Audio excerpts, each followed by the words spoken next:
മഴമുകിലൊളിവർണ്ണൻ ഗോപാലകൃഷ്ണൻ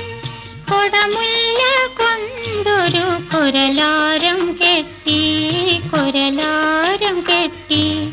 ഒഴുകിയിടും ആറ്റിന്റെ കൽക്കടവിൽ ചാരി ഒരു കൊച്ചു സ്വപ്നത്തെ തഴുകിയിരുന്നു മഴമുകിലൊളിവർണ്ണൻ ഗോപാല